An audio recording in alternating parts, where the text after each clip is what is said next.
नमस्कार। विश्व समाधान मंच प्यारा उत्तराखंड में आप सबका स्वागत है। आज हम चर्चा करेंगे महत्वपूर्ण विषय पर, जो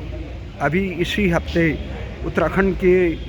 थोपी हुई राजधानी देहरादून की सड़कों पर उत्तराखंड का विशाल जन समुदाय उमड़ा, और वो भी भू कानून और मूल निवास की मांग के पक्षधर उत्तराखंड के स्वाभिमान को बचाने के नाम पर हजारों की संख्या में लोग उमड़े, जिससे उत्तराखंड की सरकार सहमी हुई थी। उन्होंने आनन फानन में एक कमेटी का गठन भी किया, और इस कमेटी के गठन के बाद ये आंदोलन हो गया। तमाम लोग इसमें शिरकत की, पूरे देश विदेश की मीडिया ने और वहाँ के सोशल मीडिया पे बड़ी प्रमुखता से ये खबर छपी। अब इस खबर को, इस आंदोलन किस नज़रिए से देखते हैं उत्तराखंड के वरिष्ठ राज्य गठन आंदोलनकारी व भारतीय जनता पार्टी के वरिष्ठ नेता, देश के अनेक मामलों के विशेषज्ञ, स्तंभकार और विशेषज्ञ जगदीश ममगाई जी, आपका स्वागत है इसमें। और आप इस आंदोलन को किस नज़रिए से देखते हैं? निश्चित तौर पर ये उत्साहवर्धक है। जिस प्रकार एक छोटी सी कॉल पर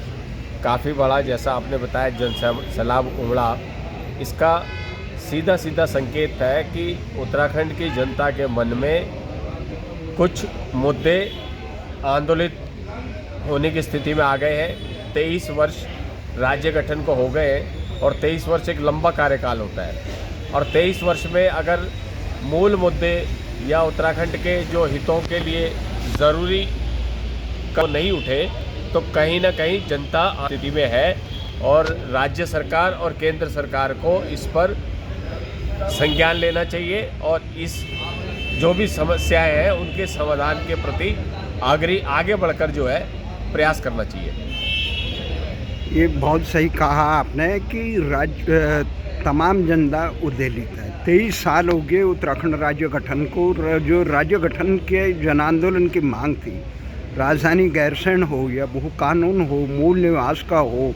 जनसंख्या पर आधारित विधानसभा परिसीमन को रोकना हो, या वहाँ के युवाओं को रोजगार देना हो, या वहाँ पे जो वन अधिनियम है, ये तमाम चीज़ें, मुद्दे कई हैं। पर हम ये देखते हैं, कभी उत्तराखंड में आंदोलन होता है राजधानी गैरसैंण के लिए, कभी आंदोलन होता है भू कानून के लिए, कभी आंदोलन होता है मूल निवास को बचाने के लिए, कभी आंदोलन होता है युवाओं को रोजगार देने के लिए। बेरोजगारों का भी बहुत बड़ा आंदोलन हुआ था। तो इसलिए ये लगा है कि ये आंदोलन की प्रतिध्वनि जिस प्रकार से सुनाई दे रही है, इस आंदोलन को मुकाम पे पहुंचाने के लिए तमाम आंदोलनकारी संगठनों को, जितने भी इसके उत्तराखंड के समर्थक हैं, उनको ये एक साझा चार्टर बनाना चाहिए कि किस ढंग से एक लोगों में कि आज केवल एक कानून के बाद हमें सरकार पर दबाव बनाने के किस प्रकार के काम करने चाहिए। देखिए, आंदोलन के मुद्दे जब अलग अलग होते हैं और अलग अलग तरीके से उनका प्रकटीकरण होता है, तो उनमें उनके समाधान के प्रति जो है एक आग्रह या समाधान के प्रति सरकार पर एक जन दबाव नहीं बन पाता। एक घटना होती है, फिर वो थोड़ा गौण हो जाती है, तो दूसरी घटना, दूसरी मुद्दा, तीसरा मुद्दा, ये इस चीज़ से आंदोलन या इस चीज़ से समाधान कभी हो नहीं सकता। ज़रूरी ये है कि उत्तराखंड के हित के लिए अब 23 साल बाद एक बार समीक्षा होनी चाहिए, दलगत राजनीति से ऊपर उठकर सर्वदलीय स्तर पर, कि भाई हमने जो हम राज्य के लिए, राज्य बनाने के लिए आंदोलन किया था, और जो अपेक्षाएं थी, किन अपेक्षाओं को हम पूरा कर पाए और किन को नहीं कर पाए। जिनको नहीं कर पाए उनके कारणों पर ध्यान देते हुए, उन कारणों को दूर करके सबको मिलकर उनके समाधान के लिए राह बनाने की आवश्यकता है। देखिए, जब राज्य बनने वाला था या राज्य बना जिस दौर में, तो उत्तराखंड के मामले में ये स्पष्ट था कि भाई उत्तराखंड जब अलग बनेगा तो आर्थिक रूप से उसका उतना क्षमता नहीं होगी, तो उसको विशेष राज्य का दर्जा देने की आवश्यकता होगी। और चूँकि उत्तराखंड जो अलग राज्य बना वो पहाड़ी प्रदेश भी है, पिछड़ा हुआ भी है, तो जो वहाँ पर पिछड़ा वो राज्य के लिए जो आवश्यकता थी विशेष राज्य के दर्जा के लिए, वो परिपूर्ण करता है, वो विषय, तो इसलिए उसको विशेष राज्य का दर्जा अगर मिलता तो आर्थिक लाभ होता उत्तराखंड को, चाहे केंद्रीय टैक्स हो चाहे दूसरे मामले में उत्तराखंड को ज़्यादा पैसा मिलता और उससे वो अपनी योजनाओं को ज़्यादा बेहतर तरीके से कर सकता था। क्योंकि आज नॉन प्लान धीरे धीरे 60% से 70% तक होता जा रहा है, तो नॉन प्लान अगर बढ़ता जाएगा इसी गति से तो विकास के लिए, प्लान के लिए उत्तराखंड के पास पैसा नहीं आएगा। विशेष राज्य होने में ये सुविधा मिलती, तो विशेष राज्य का दर्जा एक। दूसरी बात यह है कि जब उत्तर प्रदेश पुनर्गठन आयोग विधान बना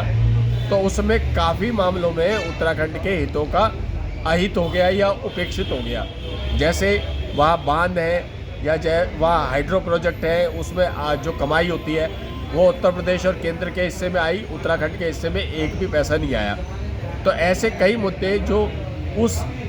कई जगह भूमि है, सिंचाई भूमि है, नहर है, वो उत्तराखंड की उत्तर प्रदेश के अंतर्गत आती है। तो इन सब विषयों पर पुनर्गठन विधान जो बना उसके भी संशोधन की आवश्यकता है और वो आवश्यकता को रेखांकित करके उसमें संशोधन करना चाहिए ताकि उत्तराखंड के अधिकार, जो स्वाभाविक अधिकार है, वो पूरे के पूरे उत्तराखंड को मिले, जो उत्तर प्रदेश के हैं वो उत्तर प्रदेश को मिले, उत्तराखंड कहीं भी उसमें अछूता ना रहे, ये आवश्यक था। तीसरा बात यह है कि जब राज्य बना तो राज्य बनने के साथ साथ ये स्वाभाविक होता है, हर जगह नया राज्य बनता है तो उसकी राजधानी निर्धारित होती है, राजधानी के लिए आर्थिक मदद दी जाती है केंद्र द्वारा। उत्तराखंड में गैरसैंण को एक मुख्यतः राजधानी के रूप में माना गया, राजधानी के रूप में एक लोगों ने, जनमानस ने उसको स्वीकार भी कर लिया, लेकिन आज भी गैरसैंण में राजधानी बनने की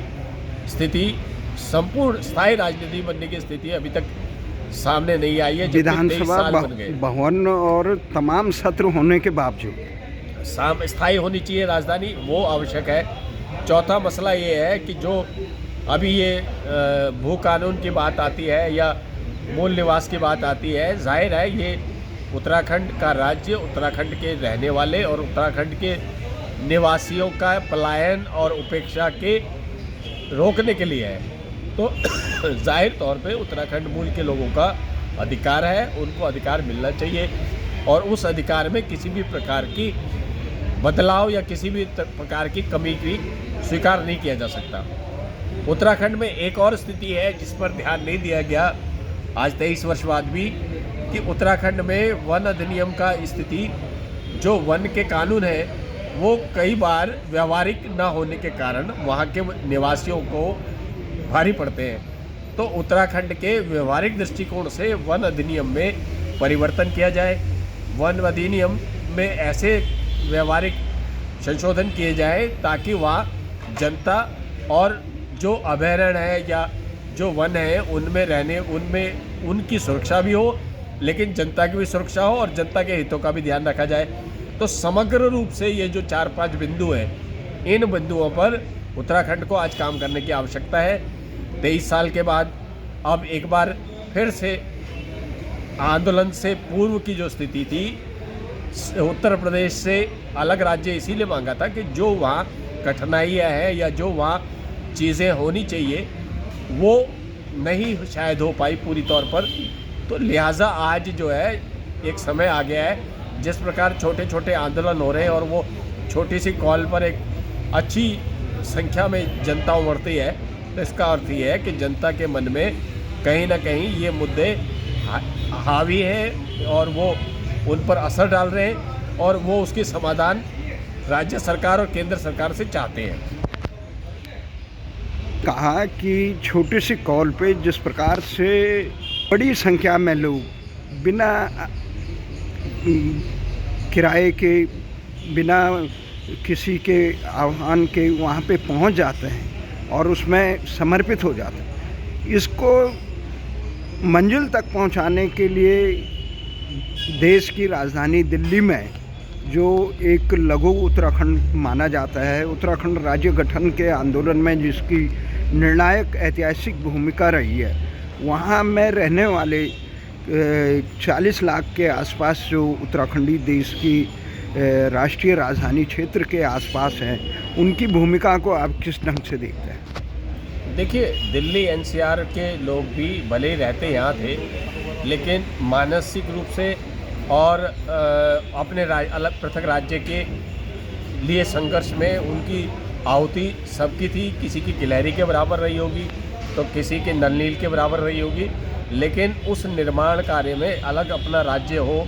अपने अधिकार हो, स्वतंत्रता हो, स्वाभिमान हो, इसके लिए सबने योगदान दिया। और कई जगह मुझे ध्यान है आंदोलन के दौरान कई संस्थाएं, कई संगठन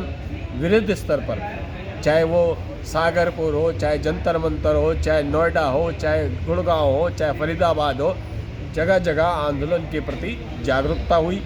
जगह जगह आंदोलन के कार्यक्रम हुए, जगह जगह अपने राज्य की मांग के लिए संसद पे मार्च करना हुआ हो, संसद में पर्चे फेंके, बहुत सारे विभिन्न प्रकार के कार्यक्रम दिल्ली और एनसीआर के रहने वाले लोगों ने किए। और निश्चित तौर पर ये इसीलिए किए कि हम सब जो यहाँ रहते हैं वो मूल रूप से अपने उत्तराखंड से जुड़े हुए हैं, भावनात्मक रूप से भी और मानसिक रूप से भी। तो इसलिए उत्तराखंड अपना राज्य बने, अपनी भूमि अपने लोगों के द्वारा शासित हो, ये सबके मानस में था। अभी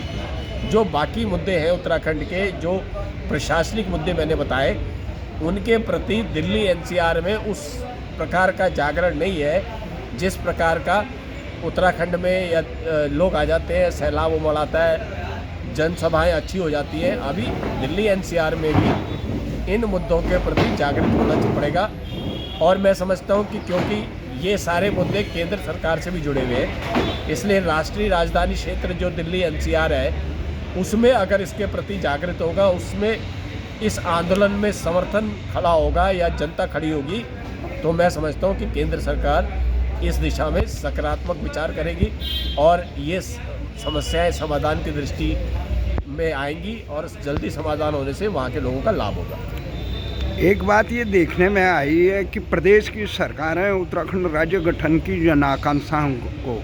चाहे राजधानी गैरसैंण का मामला हो, भू कानून का मामला हो, मूल निवास का मामला हो, मुजफ्फरनगर कांड के अभियुक्तों को सजा देने वाले हो, या जनसंख्या पर आधारित विधानसभा परिसीमन को रोकने के लिए काम हो, या उत्तराखंड के लोगों को रोजगार देने के मामले में हो, या वन अधिनियम हो, इन सब मामलों में उदासीन है। पूरी जनता सड़क पे आ रही है उत्तराखंड की बदहाली के लिए, उत्तराखंड की जन आकांक्षाओं को साकार करने के लिए सरकार से गुहार लगा रही है सड़कों पे आके। दूसरी तरफ उत्तराखंड के मुख्यमंत्री जी इसमें तो केवल कमेटी बना के छोड़ दे रहे हैं, वो भी सचिव स्तर की। जो दूसरी तरफ वो ऐलान कर रहे हैं कि वहाँ पे हम ये समान नागरिक संहिता तुरंत लाएगी। जनता जिस पे मांग कर रही है उसको नज़रअंदाज कर रही है। तो ये सरकार लोकतंत्र में जनता के प्रति जवाबदेही है या अपने आकाओं के प्रति? देखिए, ये तो निश्चित है कि फिलहाल ये कहा जा सकता है कि 23 सालों में राज्य में जो भी सरकारें रही वो केंद्रीय पार्टियों की सरकारें रही, तो जाहिर तौर पर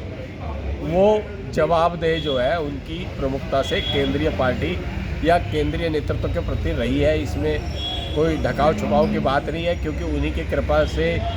वहाँ मुख्यमंत्री बनते हैं, मंत्री बनते हैं, सांसद बनते हैं। तो जाहिर तौर पे उनकी जो प्राथमिकता है वो उनको उनके प्रति समर्पित या उनको खुश करने की रहती है। एक बात तो ये, इसमें कोई ढकाव छुपाव है नहीं, ये सभी दोनों दलों की सरकारें रही है, दोनों दलों के साथ यही स्थिति है। दूसरी सबसे बड़ी बात क्या होती है कि वो कहते हैं कि जिसने खैर नहीं खाई उसको क्या पता कि दर्द क्या होता है। तो समस्या ये है कि राज्यों का नेतृत्व उन लोगों के, राज्य का नेतृत्व उन लोगों के हाथों में रहा जिन्होंने आंदोलन में न भूख सही, न प्यास सही, न लाठियाँ सही, न जेल देखी। तो दुर्भाग्य की बात ये रही कि उनको आंदोलन में वो दर्द महसूस नहीं हुआ या उतने लोगों से उनका संपर्क नहीं रहा आंदोलनकारियों से, जिससे उनके पास, जिसको कहते हैं फीडबैक, उस तरीके का आया हो कि किस दर्द के लिए लोग अलग राज्य चाहते हैं। अलग राज्य बन गया, बनने के बाद वहाँ राजनीतिक दल जो केंद्रीय राजनीतिक पार्टियां थी उन्हीं के कभी इसकी बारी कभी उसकी बारी, कभी कांग्रेस कभी भाजपा, ऐसे मिलजुल के वो उनकी सरकारें बनती रही। और जाहिर तौर पे उन सरकारों का भी मैंने देखा हाल कि ज़्यादा समस्या उनकी ये रही कि वहाँ आपस में तनातनी बनी रही। उस विधायक दल में अपनी पार्टी गई, वो उसी को सुलेटने में और सेंटर को केंद्र की पार्टी नेतृत्व को साथ कोऑर्डिनेशन करना या उनकी जी हजूरी करने में ही ज़्यादा समय बीत गया। समय इस बात के लिए नहीं मिला कि वो आज भी 23 साल हो गए, क्या हम सभी दल वहाँ के जो हैं उनको मिलाकर वहाँ के जो ये मूल समस्याएं हैं या वहाँ की जो बहुत लंबित मांगे हैं, रोजगार की मांग तो सभी जगह है, लेकिन जो वहाँ की विशेष अलग राज्य की दृष्टि से समस्याएं हैं या अलग राज्य की दृष्टि से अपेक्षाएं हैं, उनको समाधान के लिए सब मिलके भी काम कर सकते हैं, सब मिलके भी विधायक पास कर सकते हैं, सब मिलके भी केंद्र सरकार से आग्रह कर सकते हैं, प्रधानमंत्री नरेंद्र मोदी जी से आग्रह कर सकते हैं। और महत्व ये होना चाहिए कि भाई अपने राज्य के लिए संसाधन, अपने राज्य के लिए अधिकार और अपने राज्य के लिए हित के जो नीतियाँ हैं वो बने, वो मिले, वो सबके लिए है, वो चाहे किसी भी दलीय व्यवस्था से हो या न दलीय व्यवस्था से हो। मैं चाहता हूँ या हम सोचते हैं कि ऐसा होना चाहिए कि हम सब मिल के उत्तराखंड, किसी भी दल का प्रतिनिधित्व हो लेकिन वो उत्तराखंडी है और उत्तराखंड के प्रति उसकी सामाजिक जिम्मेदारी है, उसकी उत्तराखंड के प्रति एक ऋण अदायगी की स्थिति है, चाहे दिल्ली एनसीआर में भी रहते हो, क्योंकि हमारा मूल वहाँ से है। ये मानसिकता सबको मिलके करनी चाहिए और इन मुद्दों पर अब समय आ गया है कि इस पर ठोस कार्रवाई करनी चाहिए, नहीं तो जनता का आने वाला भविष्य और हमारे युवाओं का आने वाला भविष्य और राज्य के आने वाले भविष्य में बहुत कठिन दिन आएंगे। और फिर ये दर्द होगा लोगों को, जैसे कुछ लोग आज कहते हैं कि इससे अंग्रेज बेहतर थे, फिर कहेंगे कि इससे तो हम उत्तर प्रदेश के साथ अच्छे थे। ये मानसिकता ना उभरे, ये सत्तारूढ़ लोगों को और विपक्ष को, प्रशासन के लोगों को ये देखना चाहिए, ये बहुत ज़रूरी है। नहीं, बहुत ज़रूरी है जी। इस प्रकार आप देख रहे हैं कि पूरा देश कुछ समय बाद चुनावी मोड़ पे आ जाएगा, लोकसभा 2024 के चुनाव होने वाले। तो ऐसे समय में जो जनभावनाएं उमड़ के आई, जो पीड़ा लोगों की देहरादून की सड़कों पर और उत्तराखंडी आम जनमानस उस पर अपने को साझा करता हुआ उद्वेलित है, उस जनभावना को बनाए रखने के लिए, उसको मंजिल में पहुंचाने के लिए क्या काम करना चाहिए अभी उत्तराखंड के तमाम आंदोलनकारी संगठनों को? देखिए, आंदोलन जो हुआ था उसमें किसी ने ये नहीं सोचा कि इसका नेतृत्व कौन करेगा, इसका लाभ कौन लगाएगा। जैसे हम वृक्ष लगाते हैं और ये नहीं सोचते कि इसके फल कौन खाएगा। फल जिसके भाग्य में होगा वो खाएगा, लेकिन हमारा कर्तव्य है वृक्ष लगाना। इसी प्रकार जो वहाँ के सामयिक मुद्दे हैं, जो वहाँ की आवश्यकताएं हैं, मूलभूत आवश्यकताएं हैं, या जो वहाँ के नीतियों में परिवर्तन लाने की आवश्यकता है, वो साझी है। वो आवश्यकता भी सबकी है और उसके लिए प्रयास भी सबको मिलकर करना चाहिए। और आंदोलनकारी संगठन हो या सामाजिक संगठन हो या राजनीतिक संगठन हो, जिसकी जितनी क्षमता हो, किसी पर दबाव नहीं है, लेकिन जिसकी क्षमता जितनी हो, मैंने कहा गिलहरी से लेकर नल नील तक के जिसकी जितनी क्षमता है वो अपनी क्षमता के अनुसार उसमें योगदान करे, उसको प्रति सकारात्मक दृष्टिकोण अपनाए। नकारात्मकता की ज़रूरत नहीं है, सकारात्मक दृष्टिकोण अपनाते हुए सबको मिलके उसके समाधान के लिए दिल्ली में और देहरादून में, उत्तराखंड में, सब जगह मिलकर इसमें एक तरह से जन भावनाओं का जो सैलाब उमड़ रहा है उसको एक चेन के रूप में, एक उसको